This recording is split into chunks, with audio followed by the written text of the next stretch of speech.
As I grow older, the Yuri I enjoy reading or have called my favorites often fall off the list because it no longer aligns with my personal beliefs or it no longer suits my tastes. However, I can say with confidence that The Moon on a Rainy Night will stay a favorite of mine for a very long time. If you're not sure what this manga is about, it follows two first-year students in high school named Saki and Kanon.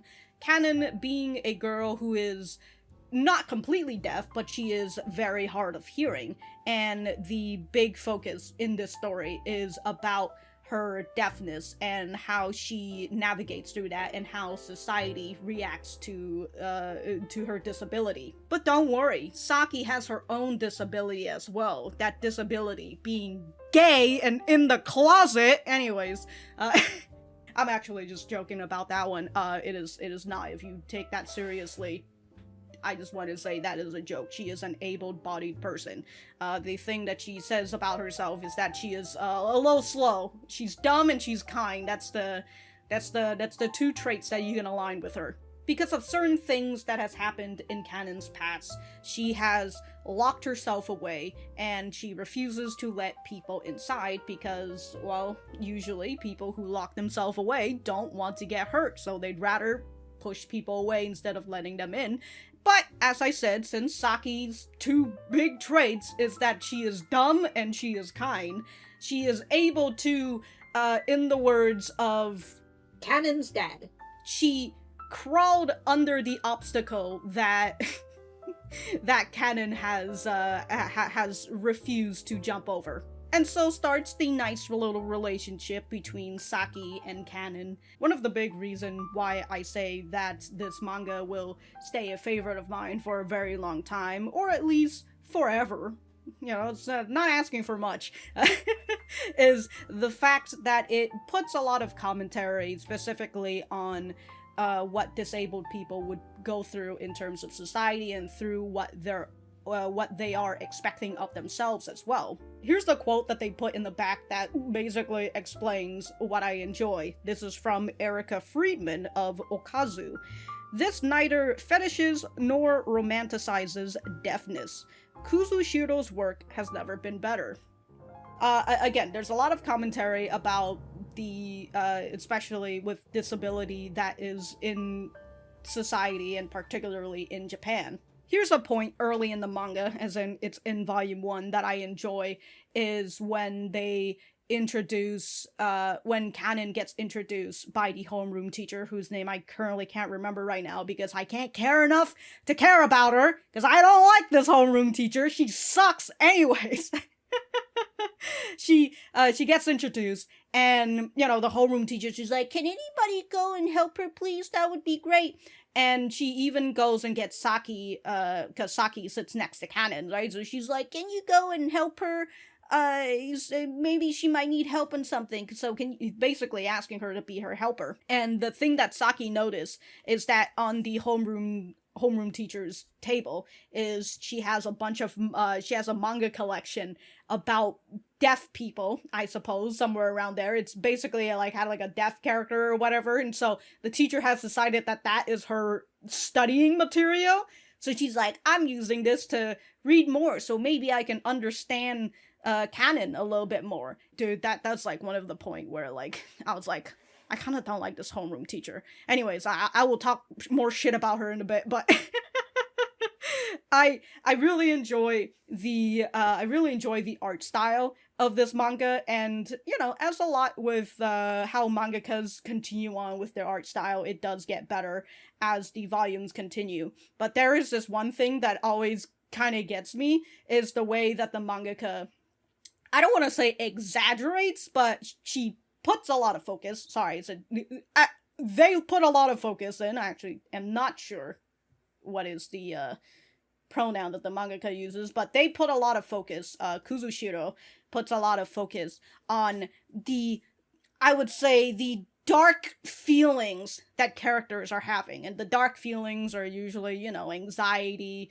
unsureness, confusion. They put a lot of dark darkness around their eyes to, again, showcase the literal darkness that is swirling inside their head. And I wrote in my notes that I'm just like, oh, the way the mangaka, the art style sometimes feels like it comes out of a horror manga, and I kind of got that feeling because I wasn't really sure what I meant when I said that and why I felt that way. And it's because often in horror manga, they would showcase people's emotions, especially fear and all that jazz, in order to really get the reader to understand what these people are feeling right now. And so it's in towards like the end of volume 1, there's this whole spiel of well, there's not this whole spiel. There's this panel of Saki looking a little doom and gloom, you know, and she's just thinking about the whole like sign language that they were doing, which I just realized the sign language thing was like really just towards the end of volume 1, and it never really got touched on afterwards. Anyways, yeah, there's that moment with Saki, and it's, you know, looking from the outside, it's just kind of like, whoa, why is she feeling that way? Like, what's going on? And we see a lot of those moments with Saki when she gets these conflicted feelings inside her. And again, the facial expression really, and the darkness over their eyes really showcase that, like, something bad is going on in her head right now. And that something bad is literally just Saki being gay in the closet. But I think it does a great way to showcase how a kid, or yeah, particularly a kid who is gay and is living in a society, is living in a country that doesn't believe that them being gay is, not to say is a right, but, well, I mean, it should be, but what I'm trying to say is that they should be allowed to love who they love, right? And so here she is living in a country that doesn't particularly acknowledge them or allow gay people to get married. It can be a very scary thing, and it's the idea of, well, what if I get outed by other people? So Kuzushiro does a really good job at showcasing these conflicting feelings, these dark emotions that Saki and all the other characters are feeling. And just speaking of art, there is something that I really enjoy about the volume covers, because I'm not sure if it's Kuzushiro who decided to, I mean, they are the one who draws the volume covers, so I'm going to assume that they are the one who decided that, you know, they're going to do the volume covers like this. But I love these volume covers. They are just so nice. Also very, very simple when you really think about it. And the thing that I really love about it is that it showcases what I would presume Kuzushiro or the editor or whoever assumes that this is the most important part of the volume. So these are all just different renditions of moments that have happened in the manga. And by me saying that, is that a little spoilery? Can it be a little spoilery? Sure, I guess, but it's just so nice. Again, these are just great covers, just showcasing like the moments that the moments that it feels it should be important and all that jazz. And I guess in a sea of a bunch of manga that, you know, that kind of, what they do is that they would showcase the prominent character, you know, let me grab some manga while I'm at it. So in a sea of manga that often just showcases, like, the big characters and then, you know, some of the minor focuses, and Again, it's mainly just prominent characters on the volume covers to let you know who is who.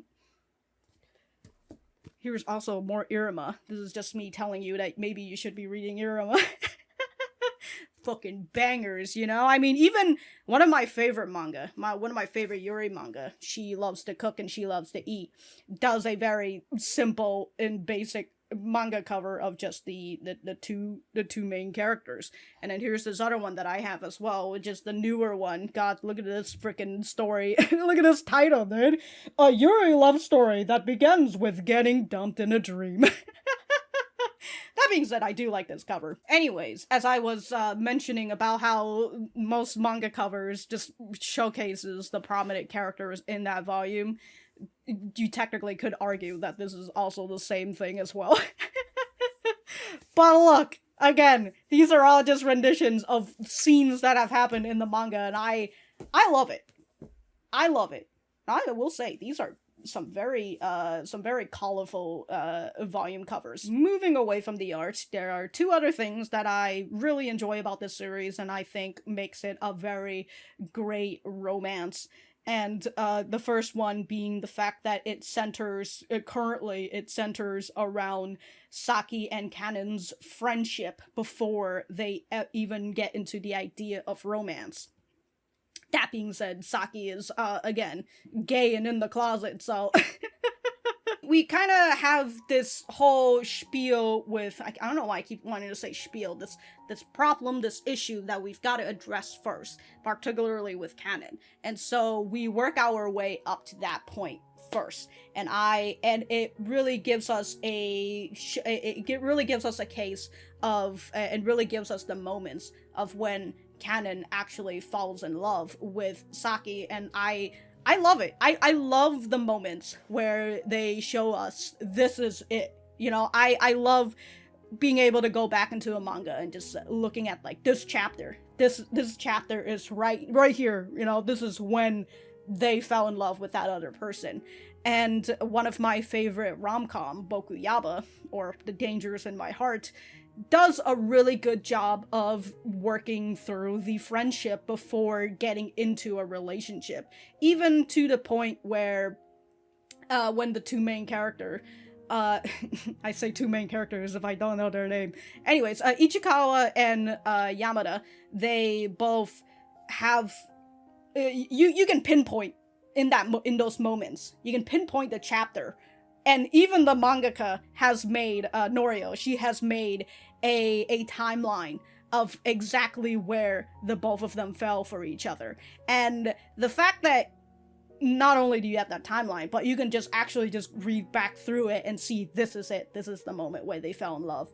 It's just so special, and it's just, it just gives me it just has so much readability for me, because the thing that I really enjoy is just being able to catch more and more details from a story that knows where it's going. I feel like I might have veered off a little bit, but yeah, my whole main point is the fact that they are showcasing us the connection that they have before any idea of romance sinks in. The other thing that I've written in my notes, I say that this is a great Yuri romance in terms of it having a lot of characters around.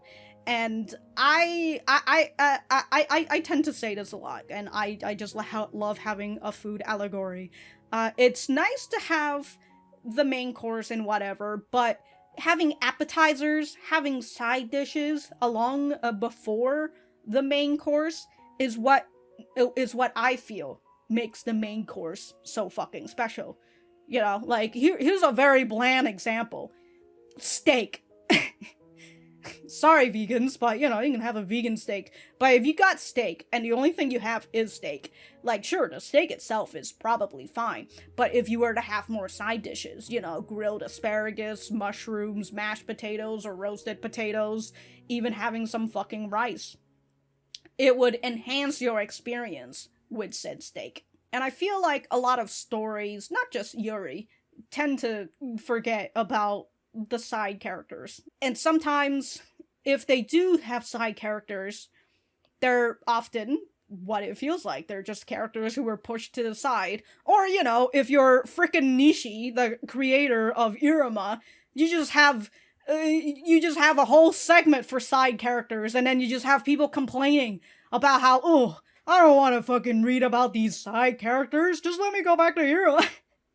So, in terms of the moon on a rainy night, I think they did a really good job at fleshing out the side characters, giving us a lot of backstory for these characters and why they do the way that they do.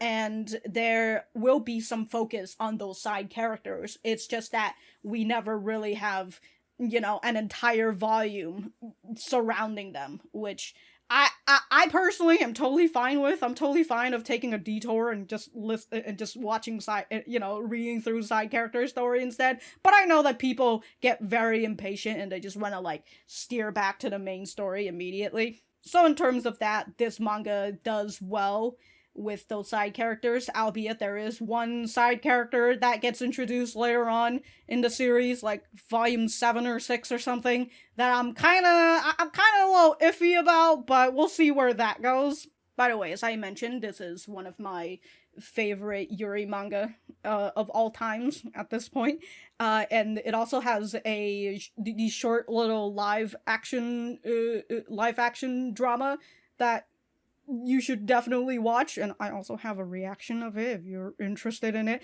But anyways, this series, actually, for not the longest time, for maybe like 2 or 3 volumes, they'll showcase like one of the characters, but this one is like very heavily focused on these two, and I'm actually totally fine with that. But I very much enjoyed when they started introducing 2 more characters. Yes, that's right, they introduced 2 more characters, and I was like, whoa, it's just been these 2 for so long, and then they added 2 more? Whoa! You wanna know how they bypass me being like, man, I really wish they could give me some more side characters? It's because of all the food! There's so many food stuff in here! That's how they get you. Well, that's how they got me anyways, got me right through my stomach. Oh, and the other thing that I really enjoy is the amount of tsunderes, or loud and aggressive ladies in this series. It is very chef's kiss. As a tsundere lover, I appreciate it! Kanon is either surrounded by, or she attracts tsunderes, and it's great! She was literally born into it, too! It's great! Anyways, I feel like I've already rambled off a little bit too much, but we are going to be getting into the spoiler arena, where I will be mainly talking about the characters and what I like about them. I'll probably just start off by shit-talking the homeroom teacher. But if you have not read this series before, I highly recommend it. You can either check that out. I would tell you to go on my Amazon store where, it's my affiliate link and all that, but I can't support Amazon right now. They're out here funding ICE and, fuck ICE and all that. So, if you're gonna buy this, if you want to buy this, you can probably buy it on bookshop.org instead. And so you will be buying it off of a site that isn't funding ICE. Or, you can always find it somewhere online. It's probably out there somewhere. Anyways, what did I say? That's right, I'm going to shit-talk the homeroom teacher. I already said something. I already said the whole thing about, like, her deciding to read a fucking manga about, like, deaf people, or, like, a main character being deaf and all that. She decided to do that, which I thought was actually kind of funny, considering that this is a manga about a deaf person. Oh, meta there, teacher. But, the fact that she's reading that in order to try to get along with Kanon, or try to understand Kanon, instead of actually asking Kanon about it. And before I shove things into my mouth, I'm gonna quickly check this part. Oh yes, I totally forgot. Oh, that's her name. Satoko Sekiguchi. Anyways, I'm going to not remember that. She was at her table, and then what she does is she walks all the way to the back where Kanon is sitting, and just straight up being like, yo, this girl is hard of hearing. Which is just like, like, okay, I get it, like, you gotta let people know about your disability and all that, but, like, damn, dude, you really out here just outing her. Yes, the teacher says, oh, this manga, it's about a girl who's hard of hearing, just like Oikawa-san. Sometimes us teachers have to do our homeworks, too.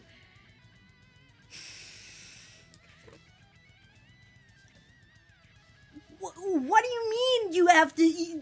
This is doing homework, alright? I'm not out here reading this fucking manga and being like, yes, I now know and understand the difficulty that deaf people go through in society because I read a fucking manga. Like, no, I know that because, you know, I'm like, I go through the news, I go through fucking professional writings of people who are of deafness.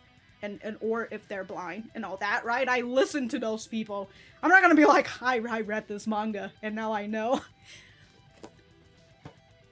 Anyways, yeah, so the other thing that the homeroom teacher fucking does is she's fucking incompetent, alright? That's, I'm just gonna straight out say it. She's fucking incompetent, and she just masks it with, oh, I'm just a ditzy little girl. Like for the fucking, school festival, the choir contest and all that jazz, she was the one who was supposed to choose a song, and so she's just like, oh, I forgot to choose a song. Whoopsie. Anyways, you guys do it. She just, in the manga it says the teacher uses delegate. So like she literally just gives it over to her student instead and make her student do it. And then there was with the school festival when she was like, oh, whoops, I totally forgot that we had to decide on what to do for the school festival. And what was her name? Tachibana or something? One of Saki's friends, Saki and Kanon's friend, was like, oh, we should just do a maid cafe as like a joke. And then she just like, okay, you know, that's literally the first person. I'll fucking take it. I don't like her. I don't like, but that's also just me not liking people who mask themselves in politeness. Even Kanon says it. Like, Kanon goes and she says, I'd much prefer you being rude and mean to me instead of putting up your mask of politeness. This is not word for word, by the way. This is just me shoving words in her mouth. But she did say that she'd rather you be your true, authentic self or be mean to her than being polite. And I just hate it, man. I'll be honest. I'd rather have a character be mean or rude and know that on the inside they're dealing with a lot of shit, you know, and they're kind of taking it out in the world. And it's like, yeah, you really shouldn't be fucking doing that, obviously. But just knowing that if you're able to understand that you're going through a lot of shit and that you're willing to, not to say grow out of it, you're able to, I'm having all these wrong words. I was gonna say control it. You know, come to terms with it, right? And also come to the understanding that you were being fucking mean and rude to other people and apologize and learn to become better. I think that's a lot. I think I prefer those people over somebody who acts nice and polite to people, but in reality, you're actually just a fucking bitch on the inside.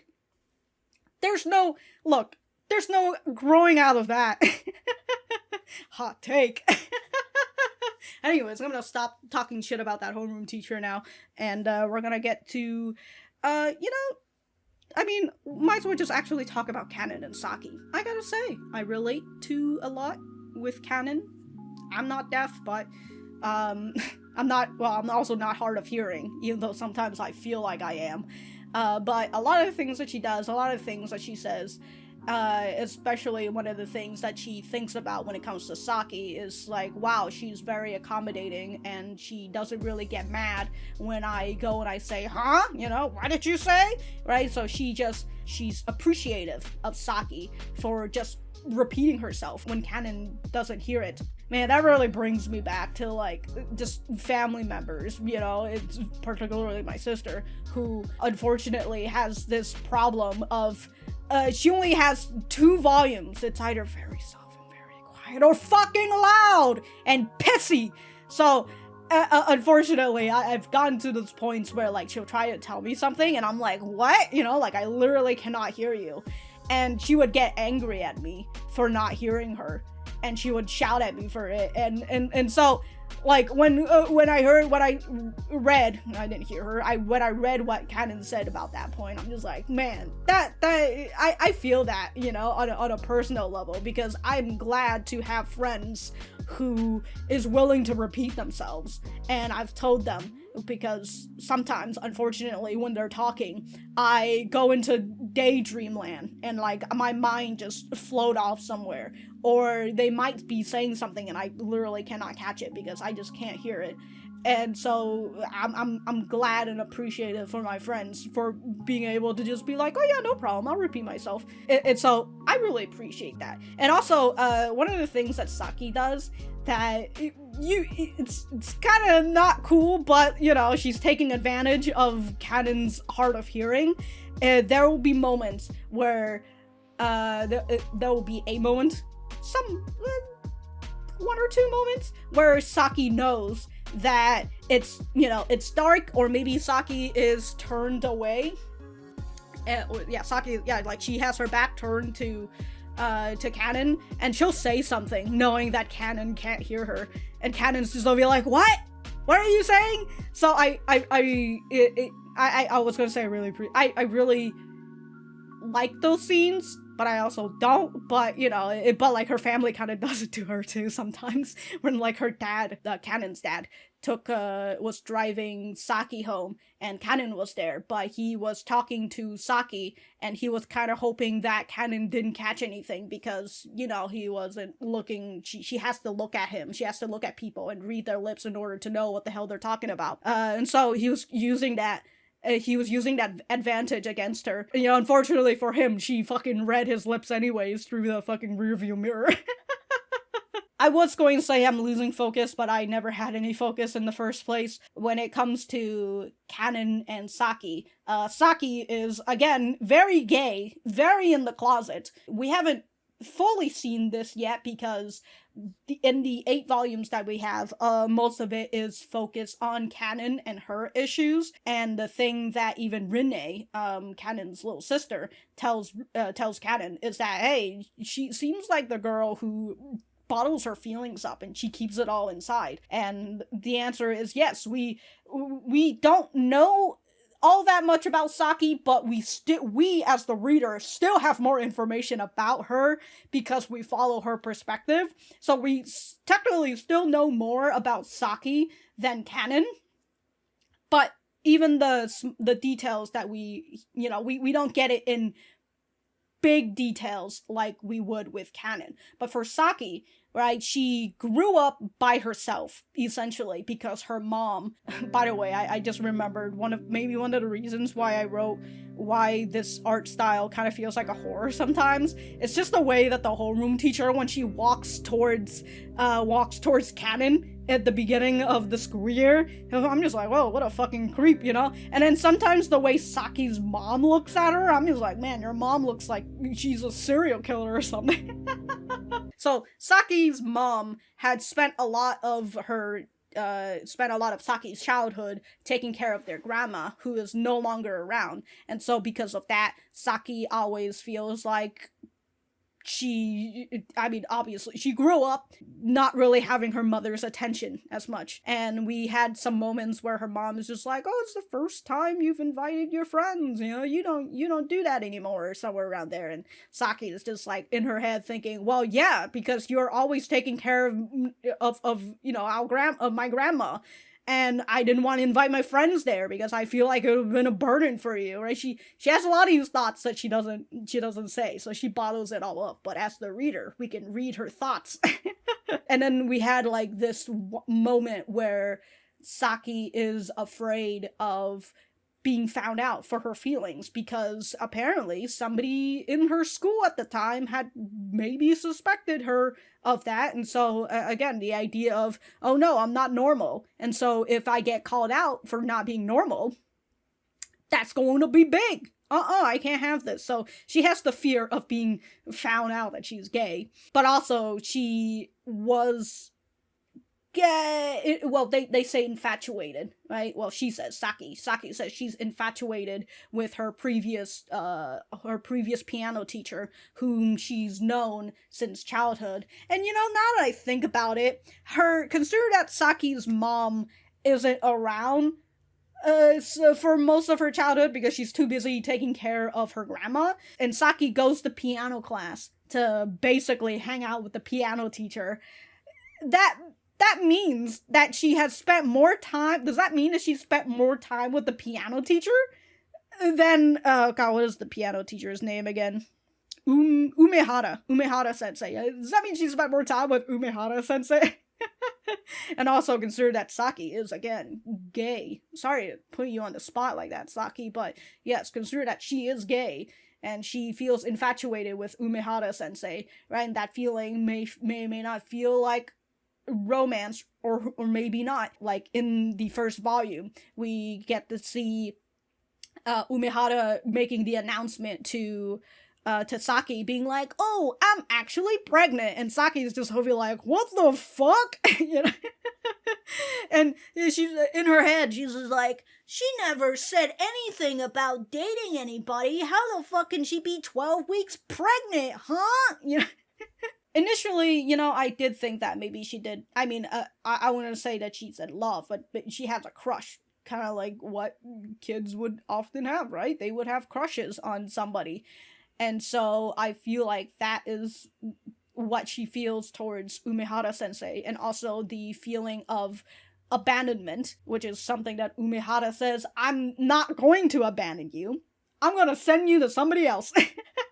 Anyways, a lot of things about Saki that we still haven't really learned too much about, but I'm actually really happy that, again, with all this 8 volumes right now, it's all focused on mainly focused on Kanon and her issues, and one of the big major conflict, or the big event that were to happen, is the choir contest, because she got bullied Kanon got bullied in middle school because of the whole choir contest thing, and oh man, getting flashbacks to a silent voice out here, you know.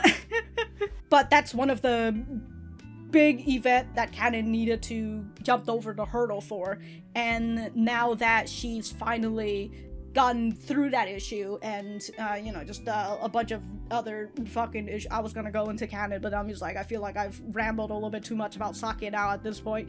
But now that she's jumped through this hurdle, she's starting to think about Saki, and she's like, wow, I actually don't know that much about Saki. You know, she's always asking about me, but when I ask about her, she always brush it off, or she withdraws. Like I said in during the whole non-spoiler part and all that, you can pinpoint the moments where Kanon falls in love with her, because Saki has given up on the fact that Kanon might like her, because, you know, gay people. What is that? Anyways, you can pinpoint it. It's right here on the volume cover. This is it. This is where Kanon starts getting that doki feeling for Saki.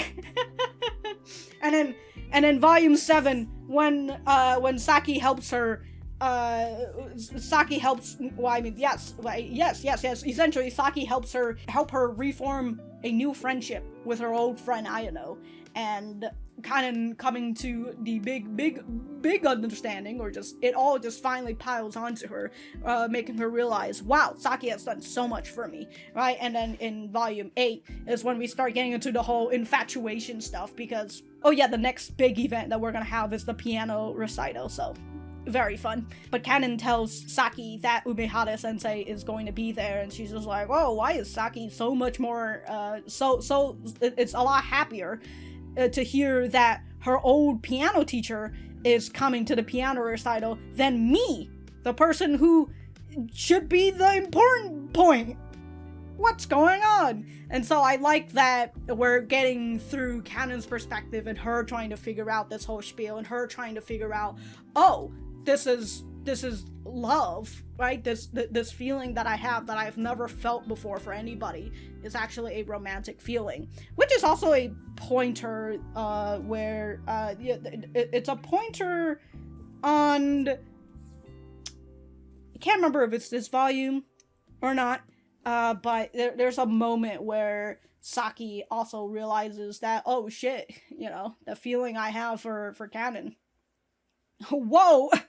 Anyways, as I was saying with connections and everything, I love the connection between Saki and Kanon. I love how much Saki is able to get Kanon to open up, and I love towards the end of like the school festival, or during the school festival, after she started talking with Ayano, which I will be talking about Ayano in a bit, with Ayano, it's her realizing, right, the metaphor, her realizing that, oh, she thought that she was in this glass box this whole time, but the reality is, she thought that she was in this glass box and she couldn't get out, but the reality is there was a door right here this entire time. She just never thought about actually using it. I love that, because like she has walled herself out of this. She has walled herself away from everybody, and now she's finally coming to the understanding that, oh shit, I could have gone out this whole time. It's just that I've been the one who's been walling myself out. And it's her coming in the first volume, one of the things that is said, literally the first thing is like, I don't want to be special, somewhere around there. Yeah, I don't want to be anything special. Normal is enough for me. And that was something that Kanon has been wanting for a long time, because she doesn't want to have special treatment, but because of that, she doesn't want special treatment, and she wants to be independent. But the whole point of having independence sometimes is to understand that you need help. And so for her to come to realize that, oh, sometimes all you really need to do is tell people that, hey, I'm hard of hearing, so, you know, like, try to fucking, when you talk, you know, point your mouth at me instead of looking at the menu and all that jazz. She has that little button, and she showcases it to the lady who, to one of the customers who wasn't really sure, didn't really understand what this menu was supposed to be, and when she just showcased it, right, that lady was just like, oh, okay, like, here, this is what I want. So she starts pointing to the menu, which was the whole point of the menu. Kanon sees that, and she's just like, wow, it really is that fucking easy. I just need to tell people that, hey, I'm hard of hearing. Can you, when you talk to me, or can you, when you talk to me, can you face me, or can you just point to the menu instead? You know, some people, yeah, sure, will bitch about it, but the majority of people, I feel like, would just be like, okay, that's whatever, that's cool. And, since Kanon's finally jumped over that hurdle, she's finally opened up her glass cage, we are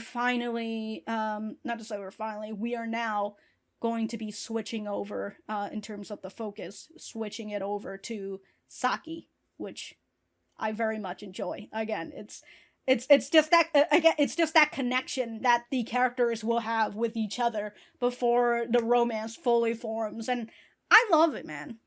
I love it. I mean, even for again, one of my favorite Yuri series, she loves to cook and she loves to eat.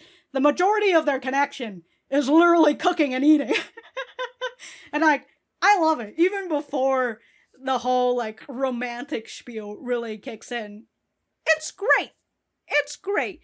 And this series, it's a lot of it is really just fluff. So if you're into Yuri fluffiness and all that jazz, sure, go ahead. But the one thing that I feel like I would get sick of in terms of this series is that the connection has already been made. And I don't know, I mean, they're childhood friends, so that's the whole thing, is that, and then the focus is on the romance part of it. But I don't know, I'm kind of, because I guess you know what, just a little off tangent. My problem with romance novels or romance series that just starts off with the romance, or when they get into the romance, is that they always feel like the next collective step is sex, and I'm just over like, maybe not. I mean, you can say that they had sex, sure, but maybe don't show it to me. I appreciate it.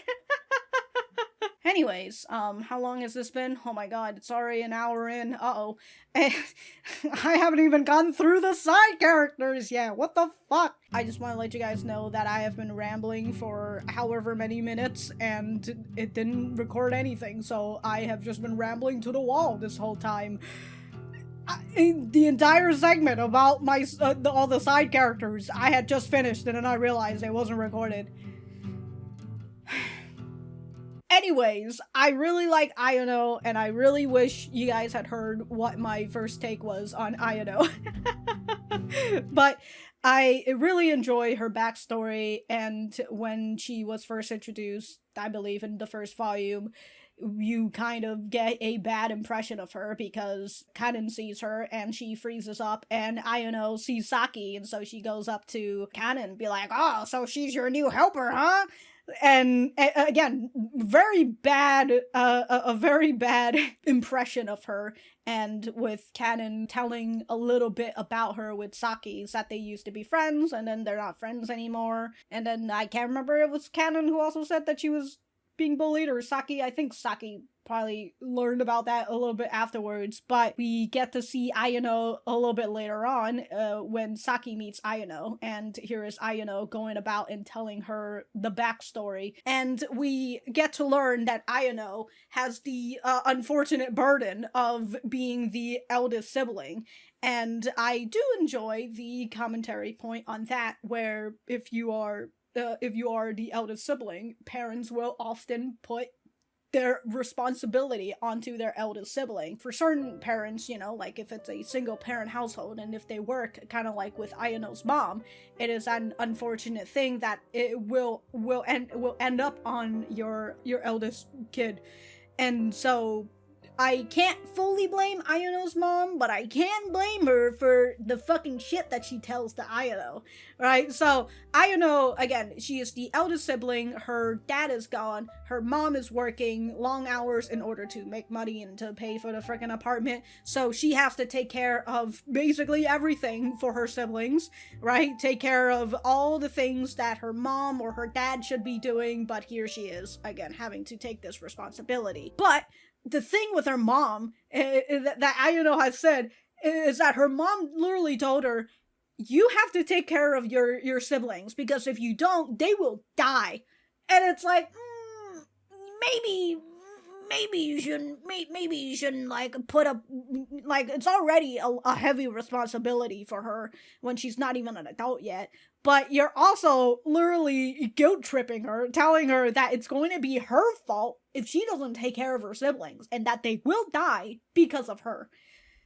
And it's not great, you know, not fucking great. And so because of that, Ayano, I forgot to mention, Ayano and Kanon have been friends even before Kanon had her hard of hearing loss. Hard of hearing loss or hearing loss? And so once Kanon had her became hard of hearing, for Ayano, it feels like another responsibility that she has to take on, and all the stress that she feels that is on her shoulders, and it all her backstory, it makes it very understandable why their friendship broke apart in the first place, because the both girls were going through their own issues, but they were not communicating with each other. And this is not an excuse to say that, oh, what Ayano did, right? Bursting out, right? The thing that broke the camel's back, it just got her to, you know, talk shit towards Kanon. Like, I'm not saying that it was the right thing to do. Obviously, it was the wrong thing to do. It just makes her action much more understandable and why she did that in the first place. Did I mention that Ayano is basically a tsundere? She disguised it, her retelling of the story, as a way to warn Saki, to which one of her warnings to Saki was basically the death of comparison, where she says, if you are going to be around someone like Kanon who has a disability, you're going to feel like you're left in the background, and you feel like all of the problems that you have is barely anything compared to what Kanon is going through. And comparison is the death of everything. When you start to compare your health to someone, or someone starts doing, you know, a fucking dick comparing contest, but for health. I absolutely hate that shit, by the way, when people just like, oh, you think your life is bad? Well, my life is even worse. And then I don't know who wins in those conversations, like, cause nobody's winning. Both of y'all have shitty lives. Sure, one of y'all is worse than the others, but still a level of fucking shittiness, you know? And like, I don't think telling the other person that you have a shittier life than them is going to make anybody feel better. And I definitely think it doesn't make you feel better for knowing that you have a shittier life. Anyways, yeah, the whole comparison thing where Ayano feels like, oh shit, even though she has a lot of trouble on her own, all this responsibility that she has, she feels like it's nothing compared to Kanon. And again, all of this whole fucking spiel leads up to Ayano bursting out at Kanon and then them just not being friends anymore. You know, I was wondering why. I was like, oh, did you know Ayano's a tsundere? I totally forgot to mention. When it comes to tsunderes, the antithesis, the big type character type to combat against tsunderes is somebody who is dumb and kind.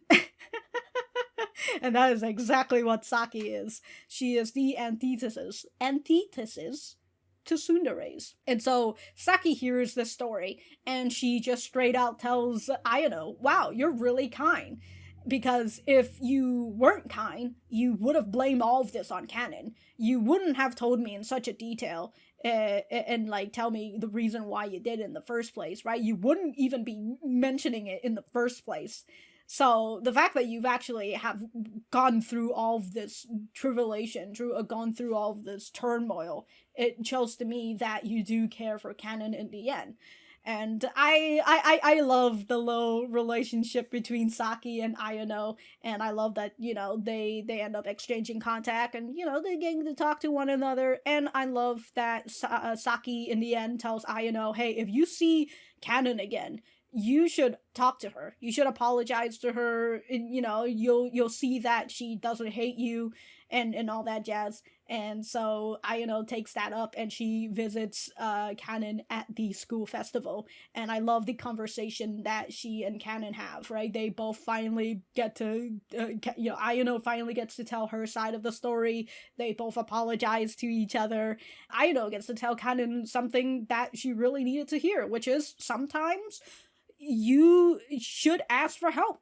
And it's not a bad thing to ask for help, right? It's not a bad thing to want help. It's okay to be independent, but the one point of independence is knowing when to get help. And the example that Ayano gives is the fact that she's like, oh, I didn't bring my youngest brother here because he's too young, he doesn't understand festival, he's gonna get bored quickly. So I finally sucked it up and I asked my aunt for help. She was so adamant to help that it felt rather anticlimactic. And I love that. It's just like, oh, she actually is willing to help this whole time, okay. And when we get to see this little like chat bubble, this dialogue box from the aunt, where her aunt says, what? I can't believe my sister's been doing this to you this whole time. I'm sorry, I didn't know about it. And it goes to show that like the people that you feel like maybe they don't care, you know, because your mind is your worst enemy and you're always going to assume, well, not maybe not always, but you would assume the worst in people. Well, if you have anxiety anyways. So you would assume the worst in people, but you don't really know what they feel until they actually know about it. And in the case of Ayano's aunt, maybe it feels to Ayano that her aunt didn't really care because maybe she never reached out or whatever. But her aunt never knew about the situation in the first place. Again, it goes to the fact that you don't know what people are really thinking until you actually hear it from their mouth. Or on their social media. So you can scroll through people's social media and see what they repost and what they post. You can get a slight understanding of who they are. Oh, and the other thing that I completely forgot, the reason why, a big factor on why Ayano decided to go to see Kanon again was because of her previous conversation with Saki, where Ayano tells Saki that I feel like I've already fucked this whole thing up. I've shattered our friendship into pieces and we can't pick it up anymore, right? It's too many pieces. Can't glue them all together. And Saki's just over here like, well, why try to repair that broken relationship when you can just make a new one, right? Sometimes things gotta burn down for something new and better to bloom through the fucking ashes, right? So Ayano and Kanon have started a new friendship one that hopefully is of a better communication, because let's be honest, they probably couldn't have repaired their old relationship anyways. They were both in a bad spot. And now that they're both in a better position, right, with each other, and more willing to, hopefully again, more willing to communicate with each other, that they start their new friendship. And it's just so nice to see in volume 8 that Kanon invites Ayano over to help her learn how to bake cream puffs for Saki. Very nice. So I'm very happy to see more of Ayano. And again, Ayano, very tsundere. Kanon really out here attracting tsunderes. Speaking of tsunderes and loud and aggressive ladies, the next person I wanted to talk about is Tomita, who we also have seen in the first volume and have a bad impression on, because she goes over to Saki and starts talking shit about Kanon, and it's just like, excuse me, rude, what the fuck? And then we see her again during the beginning of the choir the choir contest somewhere, yeah. And so she signed up as the conductor because she was hoping to try to make life hell for Kanon, because she really out here holding a fucking grudge.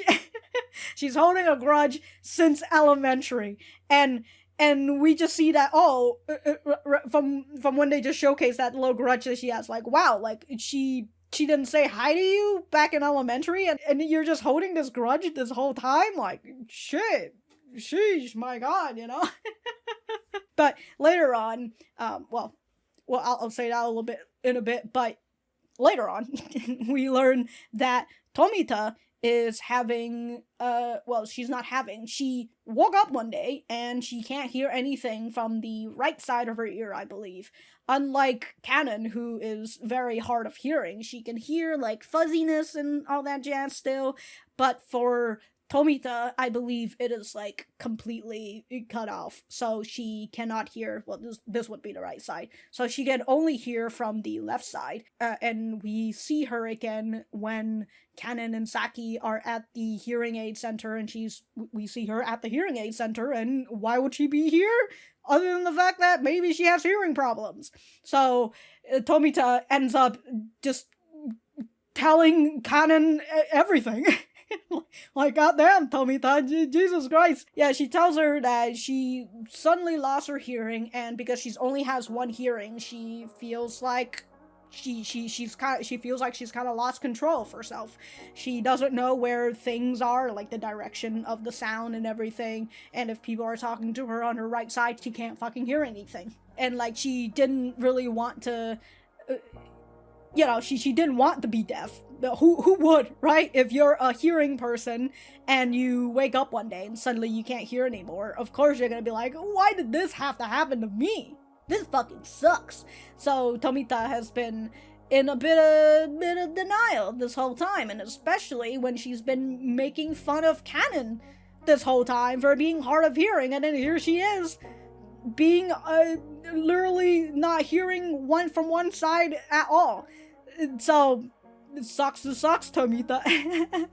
But because of Kanon, I believe around this time too is when Kanon got into writing, because she didn't really know what she was going to do now that music is not a part of her life anymore, right? Now that she's not playing the piano anymore, she eventually gets into writing because of the literature club. And I believe Miura-Sensei encouraged her to do it as well. She wanted to start writing about herself and how, and like, how she grew up with this whole spiel, because her idea was that if she could write this for her younger self, to let her younger self know that maybe everything will be okay, and the idea that maybe there will be kids who will have the same problem, and hopefully through her writing it will be able to help kids learn that they're not alone in the situation. And I believe she was getting herself to do that whole little writing spiel. And so, for that, Kanon is, when she sees Tomita, who is now going through the same situation that she has, she's not going to respond with, well, now you know how I feel, like a smugness or anything. She responds to Tomita with kindness instead. And that really brings you know, that really makes Tomita have like a 180, and also Tomita telling more of the backstory of her of the time they met each other in elementary.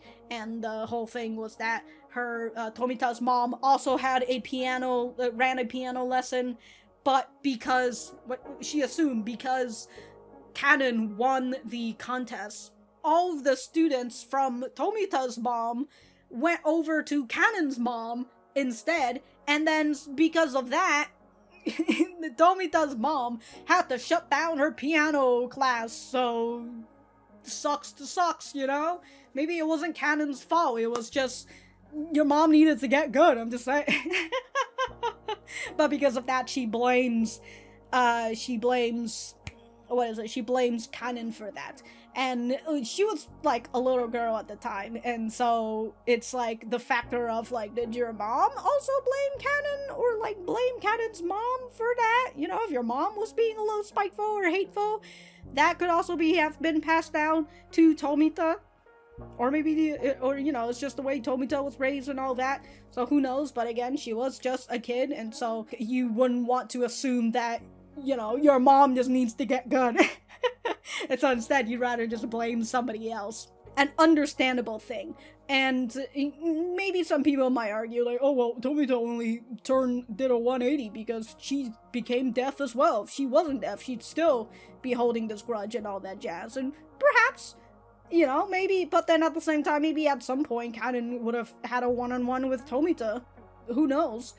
And like, oh, and also Kanon is just like, she remembers Tomita back in the elementary days too. It's just that Kanon heard her playing Mozart, and she's like, whoa, this girl is way too good. I really put my focus in. So she was so focused that she didn't say hi to the other girl. She didn't say hi to Tomita, I mean. So Tomita got the wrong idea from that. Alright, and Kanon's just like, oh no, I was just really focused. I only saw the piano. I was just going from point A to point B. There was nothing else in between. And it just goes to show, sometimes, you know, just having a little bit of kindness can really change people's perspective on things. And I suppose there was perhaps a little bit of envy that comes from Kanon when Tomita decided to cut her hair. And because like the whole reason why Kanon keeps her hair long is because she don't want people to see her hearing aids, because again, she wants people to perceive her as normal and not somebody special and whatnot. And so when she sees that Tomita has cut her hair and she's just out here showcasing her hearing aid. Tomita was also the one who got the pin that says, you know, I'm hard of hearing, please, you know, look at me when you're talking and whatever.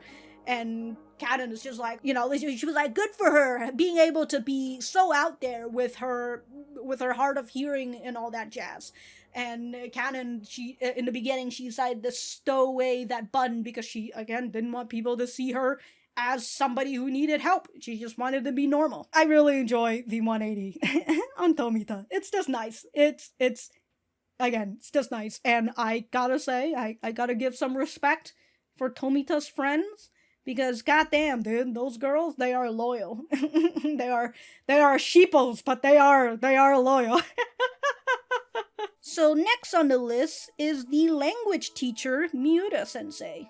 He is, I believe when we first saw him, I believe he was reprimanding Kanon for sleeping in his class. And then later, we see him again when she was trying, so the thing with Kanon is that she eats at lunch alone. She eats lunch alone because her whole thing is that when people eat and they have food in their mouth and they want to talk, well, in Asian culture, they would do this. And for her, she needs to read your lips. And if you're doing this, it's gonna be really hard for her to figure out what you're talking about. And so her usual spot is going on the roof, but during that time, the roof was locked and Miura-sensei finds her at the roof door, and he tells her, I know a loner when I see one, you know? A loner knows a loner. And so he invites her to the lit club, where the both of them get to eat lunch alone and not talk. for the most part. And it was also because of him that she ended up joining a lit club, even though she said initially that she didn't want to join any club. Which, you know what, kind of goes back to that fucking homeroom teacher who's just like, you should join a club! I think it was her, right? Or maybe am I just hating on her for no reason? Anyways, Miura-Sensei is so much of a better teacher than she is. That's all I'm gonna say. But he's also the guy that puts out, like, you know, certain commentary as well. He did ask her why she was, you know, not paying attention in his class, and she tells him that it's because he often puts his back towards the student, and when he's speaking, he has his he puts his hand down in, like, the book a little bit high up so she can't read his lips.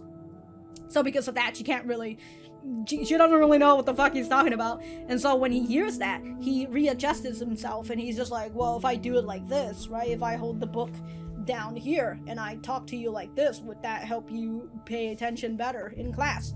And I love that he, you know, he listens to his students. He's alright, I'm gonna try and readjust. He's also the guy who says that the world should be fair and not equal, and I very much enjoy that. We also learn more about him, because we do get some focus on him, which is great, that his wife had recently passed away, and he is a struggling single father. I'm just a sucker for single parent stories. Overall, I really enjoy this little budding relationship between him and Kanon. Sometimes I have trouble with, like, the interpretation of teacher-student relationship sometimes, and I don't know, I'm just like, I don't know, eating alone in a room with your teacher, and particularly if they are of the opposite sex, you know, I feel like that is something that is just brewing. I feel like if somebody sees Kanon eating lunch, not even eating lunch, but being in the same room with a teacher, and, like, it's only the two of you, people would get, you know, various amount of opinions on that. But as a person in high school who had a favorite teacher, and I would often go to her class after school basically every day just to talk to her before I got picked up by my parents. You know, I do appreciate the teachers who are willing to talk to their students and would be willing to spend just a small increment of time to be able to talk to them, and particularly talk about maybe things that is outside of school. Because let me tell you, sometimes I talk about politics with my teacher back in high school. Good shit, dude, good shit.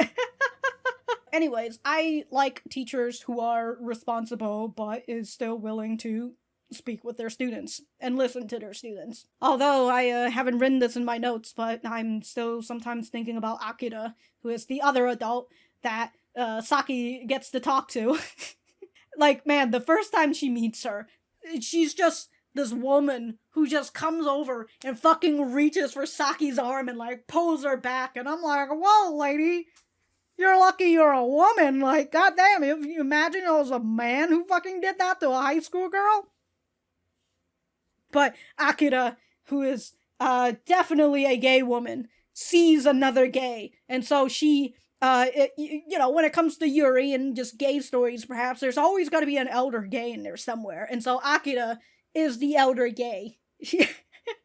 She invites Saki to, you know, let her cut her hair for free, and she tells her a story about her friend who was dating somebody and all that jazz.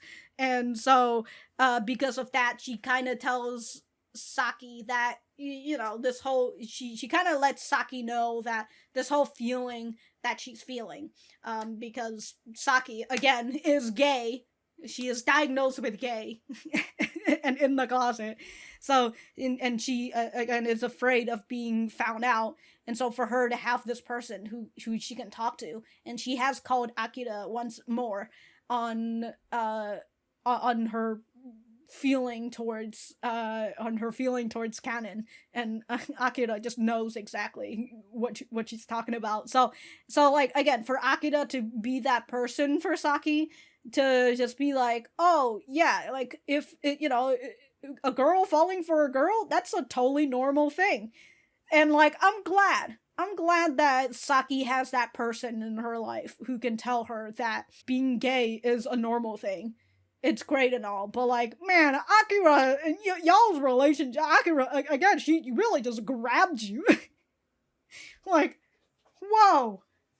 Oh my god. It's probably why I didn't write her in my notes, because I'm like, I don't know what's going on there. Anyways, I'm gonna talk about Rinne now. Rinne is Kanon's little sister. She is also a tsundere. A little sister tsundere. Hell yeah. And also, their mom as well is a loud and aggressive lady. Kanon herself is also loud, but we can kind of point that to her being hard of hearing. So she doesn't know how loud she is when she just suddenly yells. And it kind of clicks in my head that it's really funny that Kanon is surrounded by loud and aggressive people, and she's hard of hearing, so these people are yelling, and like, she can barely hear any of it. They're fucking yelling their lungs out, and she's just like... Anyways, Rinne, she loves her sister. Good on her. But because of that, she has given up a lot for the sake of her sister. She used to play piano just like her sister, and she was very good at it. However, because Kanon has lost her hearing and she couldn't play piano anymore, I suppose in solidarity, Rinne is just like, yeah, I'm not gonna play the piano either, even though she loves music. Alright, she's like, I don't need these new headphones, I don't care. That new singer that singer, my favorite singer, I don't care about them. So she, in a very tsundere fashion, denies that she's doing this for the sake of her sister. But it's taken a lot of a big toll on her, because again, she's giving up things that she likes, and she's giving up things that she should be doing because of her sister. And I suppose because of that, Kuzushiro decided to give her a friend in the name of Chiyama. She is a new transfer student in a 3rd year, and that's how you know she's weird, because she's transferring in her 3rd year? Whoa, what a weirdo. But she has, as we learn later on, but before we learn what she has, she seemed like this girl who's very shy, who seems very scared to talk to people. So people are just kind of like, look at this girl. She doesn't want to talk to people. Kids, am I right? Rinne is just over here like, don't get involved. Nothing good will happen if you get involved. Don't get involved with her. And in a tsundere fashion, she gets involved. And because of that, we learn that the girl has hyperhidrosis, which I'm not sure of what the medical condition, the meaning of it, but she has this problem where she sweats a lot. She sweats more than the average person. It gets to the point where I guess she can just, she's like Aquaman, she can just generate water from her hands. Because of that, she gets very scared of touching people. She gets, when she touches her paper, it gets very damp. If she writes notes on her notebook and her hands are all fucking sweaty, then everything on her notebook just gets smudged. Maybe she should just bring a laptop to school. And we learned that she used to play piano. However, she's too sweaty for pianos, I guess, and so because of that, she stopped playing the piano. And also her piano teacher at the time was an asshole, just out here yelling at her, because, that's how you get kids to play piano better, I guess. You just yell at them. Or to get them to stop sweating. I would presume that through this new friendship that Rinne has, is having the friendship with Chiyama. What is that sentence? I would presume it will help Rinne open up more and be able to do what she wants for her own sake and not for her sister's sake. I mean, with Chiyama, it's just like, hey, I want to be friends with you. And, you know, we had this nice little moment with Rinne where it's just like, do you want to go to concerts with me? Do you want to go bowling with me? Do you want to go da-da-da with me? Like, all these places that she hasn't gone anymore because, I would presume, of her sister. So for Chiyama, it'd be like, yeah, I'll go to all these places with you. It's very nice. There are two other side characters that I haven't really talked about who are initially Saki's friends, but then they became friends with Kanon as well. They're just two very nice people, but we haven't really gotten too much about them, and particularly their backstory, and we don't really have as much focus on them. We did have, like, a little bit focus on, I forgot what her name is. I keep wanting to say Tachibana for some reason, but I think her name starts with a T, though.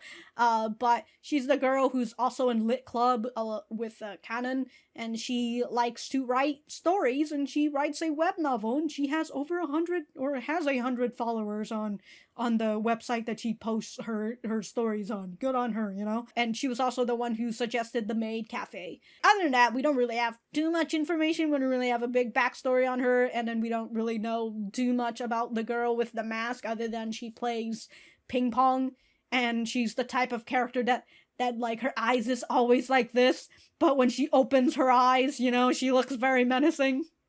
So that's the most that we know about her. So I'm kind of hoping that maybe we get them a little bit more fleshed out, but if not, I genuinely don't really have qualms with it. We don't have to flesh out everybody, you know. This isn't like a Norio story, you know, and how she writes Iruma, where like everybody's gotta have like their own little chapter and everything. Overall, I've been really enjoying the series, and I think I enjoyed a little bit more because I've been reading these back to back without the source of the internet, because sometimes, you know, reading on the internet and wanting to hear other people's opinion is such a bad idea, because goddamn, dude, sometimes people's opinions can just sour your mood.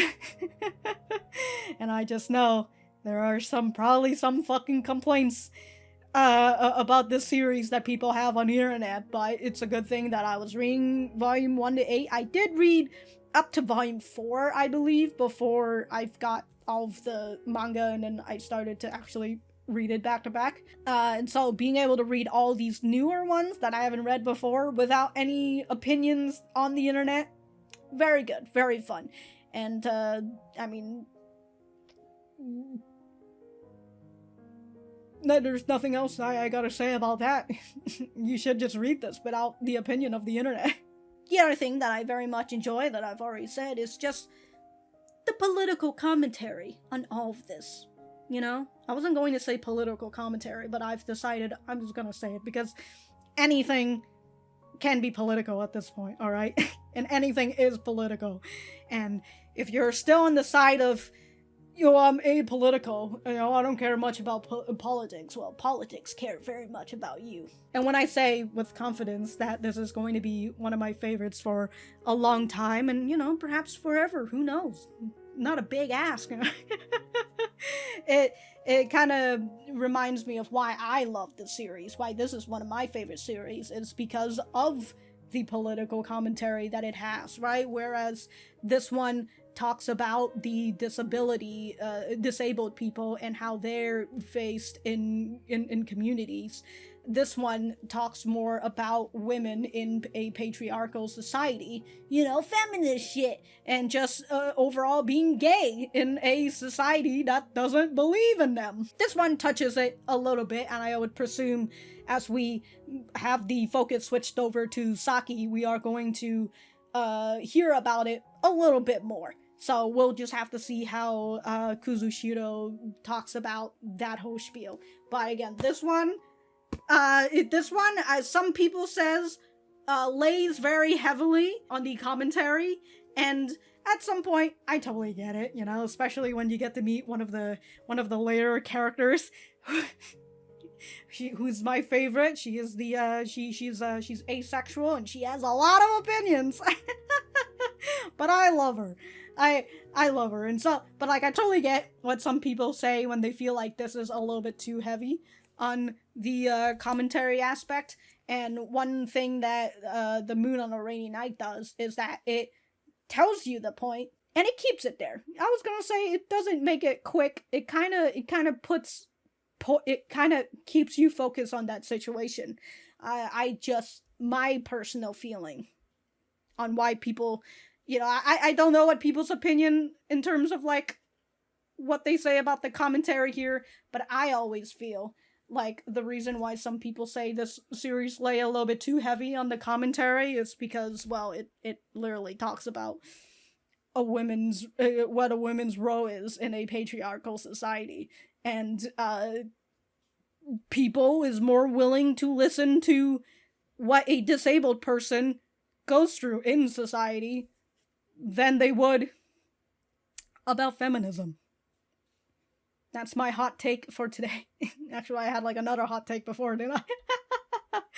But great series so far. I love it. A great series is a series that knows when to end. So I do wonder when we are going to have an ending for this.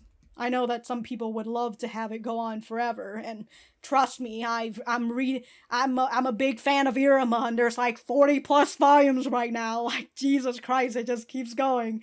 But a good story knows where the end point is and where it should end. And that being said, sometimes just because the series ends doesn't mean that there can't be a sequel. That's all I'm saying.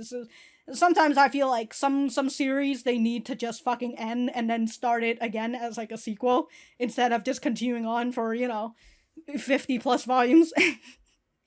Not saying it to Iruma or anything, because that's not my complaints about Iruma. Iruma can go on forever. That's all I'm saying.